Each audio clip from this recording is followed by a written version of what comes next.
जिस दिन आदमी अपनी मेहनत को हराम से नहीं मिलाता, उस दिन अल्लाह उसकी मेहनत में वो बरकत डालता है जो किसी धोखे से नहीं मिलती। रिवायत में आता है कि एक घने जंगल के किनारे बसे हुए कस्बे में एक शख्स रहता था जिसका नाम दाऊद था। दाऊद लकड़हारा था। वो हर रोज सूरज निकलने से पहले उठता, कुल्हाड़ी कांधे पर रखता और जंगल की तरफ चल पड़ता।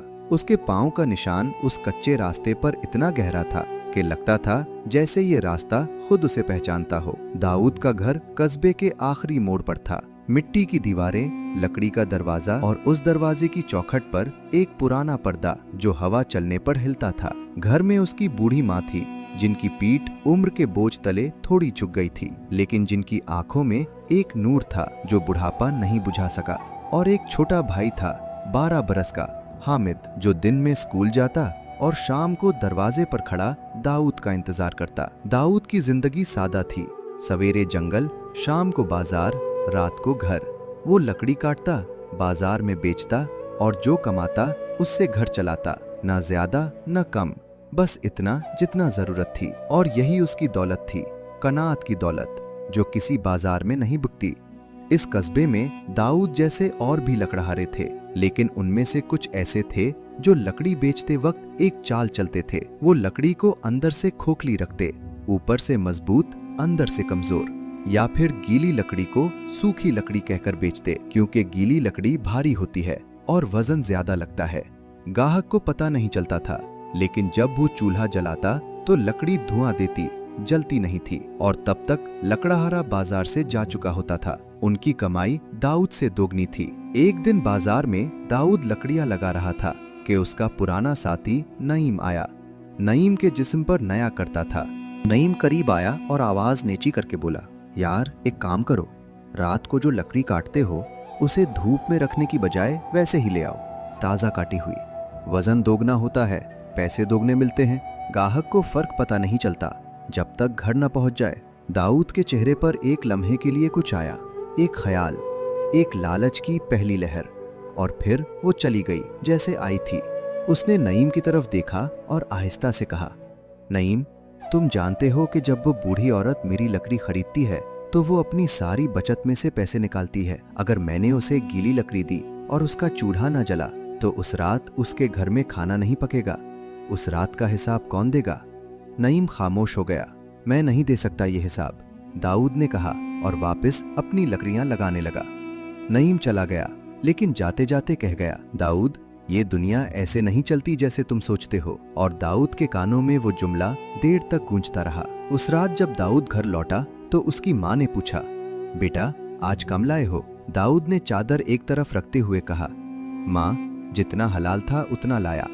उसकी माँ कुछ नहीं बोली, बस उसके सर पर हाथ रखा, वो हाथ जो जवानी में मजबूत था और अब हड्डियां नुमाया थीं, और कहा, बेटा, अल्लाह का रिज्क देर से आता है लेकिन आता जरूर है। और वो अंदर चली गईं। दाऊद बहुत देर तक बाहर बैठा रहा। रात का आसमान साफ था और सितारे ऐसे लग रहे थे जैसे कोई ने अंधेरे की चादर पर रोशनी के छींट कर दिए हों। उसने आसमान की तरफ देखा और दिल ही दिल में कहा, या अल्लाह, मुझे हमेशा इसी रास्ते पर रखना, चाहे भूख आए चाहे तकलीफ आए। फिर वो उठा, अंदर गया और सो गया, उस सुकून के साथ जो सिर्फ साफ ज़मीर वालों को मिलता है। वक्त गुजरता गया, मौसम बदले। एक बार बाजार में एक नए लकड़हारे ने दाऊद से कहा, भाई, तुम इतनी मेहनत करते हो, लेकिन देखो, नईम तुमसे आधी मेहनत में दुगना कमा रहा है। कभी सोचा नहीं कि क्यों? दाऊद ने जवाब दिया, सोचा है, और ये भी सोचा है कि जब रात को नईम सोता है तो क्या उसे वो सुकून मिलता है जो मुझे मिलता है। वो लकड़हारा खामोश हो गया, लेकिन दाऊद के दिल में वो सवाल कहीं ना कहीं अभी भी था, वो इंसानी कमजोरी जो हर नेक आदमी में होती है कि मैं सच्चा हूं, फिर मेरी तकलीफ क्यों। एक रात वो अपनी कोठरी में बैठा था।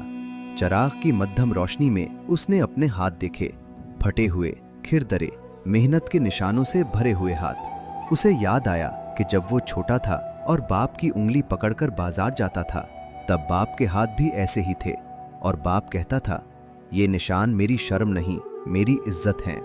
दाऊद की आंखें भर आईं। उसने चराग बुझाया और अंधेरे में बैठकर दुआ की, बहुत देर तक, बहुत खामोशी से। एक मौसम आया जब बारिशें ज्यादा हुईं और जंगल के रास्ते कीचड़ से भर गए। दाऊद के लिए जंगल तक पहुंचना मुश्किल हो गया। कम लकड़ी कटती, कम बुकती, कम आती। घर में तंगी बढ़ गई।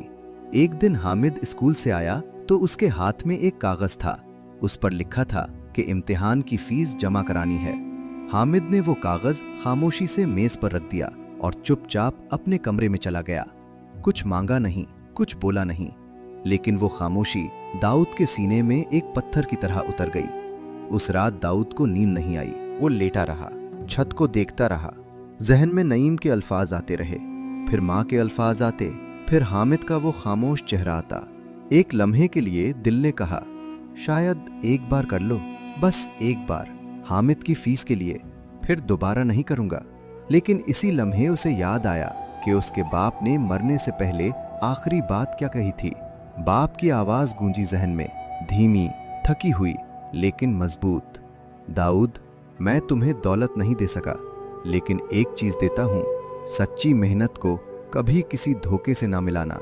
उस दिन जब आदमी पहला धोखा करता है, उस दिन से वो हर रात कुछ और खो देता है, अपना आप। दाऊद उठा, अंधेरे में वुजू किया, जाए नमाज बिछाई, सजदे में गिरा और रोता रहा, बेआवाज।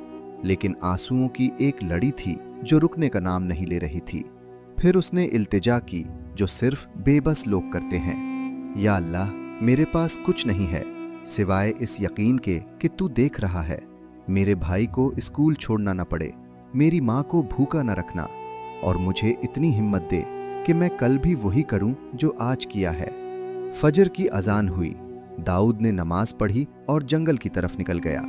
उस दिन वो पहले से ज्यादा मेहनत से काम करना चाहता था। उसने सोचा था कि दूर वाले हिस्से में जाएगा जहां बड़े दरख्त हैं और लकड़ी ज्यादा मिलती है, लेकिन वो रास्ता फिसलन भरा था। जाते वक्त उसका पांव एक गीले पत्थर पर पड़ा और वो गिरा। कुल्हाड़ी एक तरफ गई, दाऊद दूसरी तरफ। वो कुछ देर जमीन पर बैठा रहा, दर्द में, थकन में, अकेला।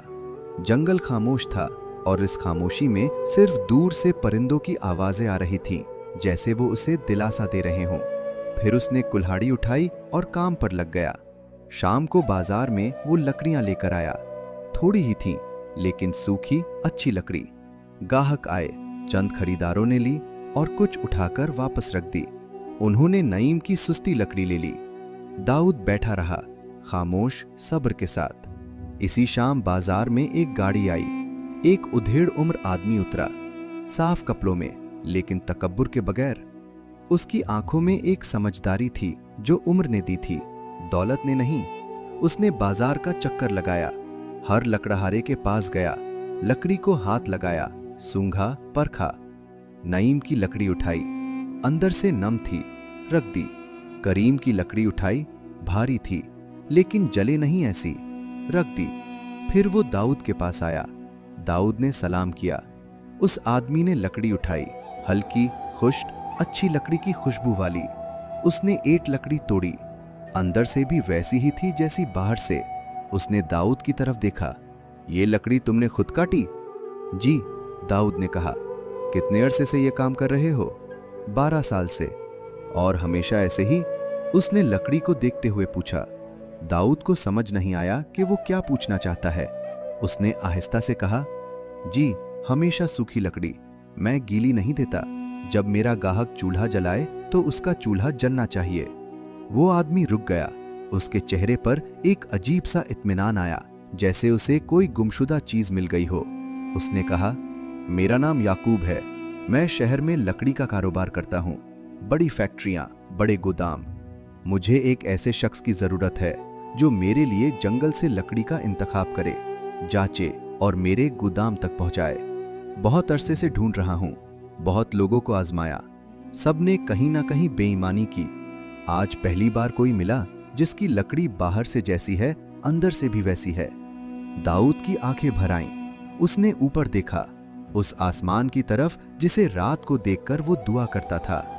याकूब ने आगे कहा, तनख्वाह तुम्हारी मौजूदा कमाई से 3 गुना होगी, लेकिन एक शर्त है, कभी बेईमानी नहीं। दाऊद ने पूरी आवाज से कहा, यह तो मेरी पहली शर्त है खुद अपनी जिंदगी में। याकूब हंसा, एक अच्छी गर्म हंसी जो अंदर से आती है। उसने अपनी फाइल से एक कागज निकाला और कहा, मैंने आज बाजार के सब लकड़हारों की लकड़ी देखी। सबके पास मोटी, भारी, चमकदार लकड़ी थी, लेकिन जब मैंने अंदर से जांचा तो सब में धोखा मिला। तुम्हारे पास आया तो लकड़ी पुराने तराजू की तरह थी, सादा लेकिन सच्ची। दाऊद की आंखें भर आईं। उसने ऊपर देखा, उस आसमान की तरफ जिसे रात को देखकर वो दुआ करता था। इस लम्हे उसे महसूस हुआ जैसे वो तमाम रातें, वो तमाम सजदे, वो तमाम आंसू आज एक जवाब बनकर उसके सामने खड़े हैं। उस दिन जब दाऊद घर लौटा तो उसके हाथ में पेशगी रकम थी, हामिद की फीस से कहीं ज्यादा। हामिद दरवाजे पर खड़ा था जैसे हर रोज होता था। दाऊद ने उसे देखा, फिर उसकी तरफ चलकर आया और उसके सर पर हाथ रखा। हामिद, तुम्हारी फीस का इंतजाम हो गया। हामिद की आंखें चमकी। बच्चों की आंखें जब चमकती हैं तो वो सितारों को भी शर्मिंदा करती हैं। अंदर माँ बैठी थी। दाऊद ने उनके कदमों पर हाथ रखा और बोला, माँ, आपने कहा था कि अल्लाह का रिस्क देर से आता है, लेकिन आता जरूर है। माँ की आंखें भर आईं। उन्होंने दाऊद का सर अपने हाथों में लिया, वो हाथ जिनमें अब ताकत नहीं थी, लेकिन मोहब्बत का वजन अभी भी पहाड़ों जितना था, और दुआ दी। वो दुआ जो माँ के मुंह से निकले तो आसमान के दरवाजे खुद खुल जाते हैं। हामिद एक कोने में खड़ा ये सब देख रहा था। दाऊद ने उसे देखा और अपने पास बुलाया। उसके कांधे पर हाथ रखकर बोला, हामिद, जब तुम बड़े हो तो याद रखना, दुनिया तुम्हें बहुत बार आसान रास्ता दिखाएगी, लेकिन आसान रास्ता हमेशा सीधा नहीं होता। सीधा रास्ता वो होता है जो अल्लाह की रजा से गुजरे, चाहे कितना ही मुश्किल क्यों ना हो। हामिद ने सर हिलाया, इस तरह जैसे बच्चे सर हिलाते हैं जब वो पूरी तरह समझ नहीं पाते, लेकिन दिल में बात उतर जाती है। अगले बरसों में दाऊद की जिंदगी बदली। अच्छा घर, बेहतर हालात, इज्जत। लेकिन दाऊद नहीं बदला। वो आज भी हर लकड़ी को खुद जांचता, हाथ लगाकर, सूंघ कर, परख कर। उसके साथ काम करने वाले कहते, दाऊद भाई, इतनी मेहनत क्यों? ऊपर से अच्छी लगती है तो चलती है। वो मुस्कुरा देता और कहता, ऊपर से अच्छा लगना काफी नहीं, अंदर से भी वैसा होना चाहिए, लकड़ी में भी, इंसान में भी। एक दिन याकूब ने पूछा, दाऊद, तुमने इतने मुश्किल दिन देखे लेकिन कभी रास्ता नहीं बदला, कैसे? दाऊद ने एक लम्हे के लिए जंगल की तरफ देखा, उस जंगल की तरफ जहां कभी वो अकेला कुल्हाड़ी चलाता था, गिरता था, उठता था। फिर बोला, क्योंकि मैंने एक बात समझ ली थी, अल्लाह देख रहा है, ना सिर्फ जब मैं नमाज पढ़ता हूं, बल्कि जब मैं लकड़ी काटता हूं, जब मैं बाजार में बैठता हूं, जब तन्हा फैसला करता हूं, हर लम्हे वो देख रहा है। और जिस दिन ये यकीन पुख्ता हो जाए, उस दिन धोखा देना नामुमकिन हो जाता है। याकूब कुछ नहीं बोला, लेकिन उसकी आंखों में कुछ चमका। शायद वो भी कुछ याद कर रहा था या कुछ सीख रहा था। मेहनत कभी जाया नहीं होती, लेकिन सिर्फ वो मेहनत जो सच्ची हो, जो आदमी अपने हाथों को धोखे से नहीं रंगता। अल्लाह उसके हाथों में वो बरकत डालता है जो किसी चालाकी से नहीं मिलती। अगर आज आप भी किसी मुश्किल में हैं, अगर आपके सामने भी आसान रास्ता है लेकिन वो रास्ता सीधा नहीं है, तो दाऊद को याद करे, उसकी टूटी कुल्हाड़ी को याद करे और उस अल्लाह को याद करे जो हर जंगल में, हर बाजार में, हर तन्हाई में देख रहा है। ये था हसनो किस्सा। अगर ये किस्सा आपके दिल तक पहुंचा तो इसे उन लोगों तक जरूर पहुंचाएं जिनकी मेहनत आज आजमाइश में है। हसीन किस्सा को सब्सक्राइब करें और घंटी दबाएं, क्योंकि अगला किस्सा और भी गहरा है।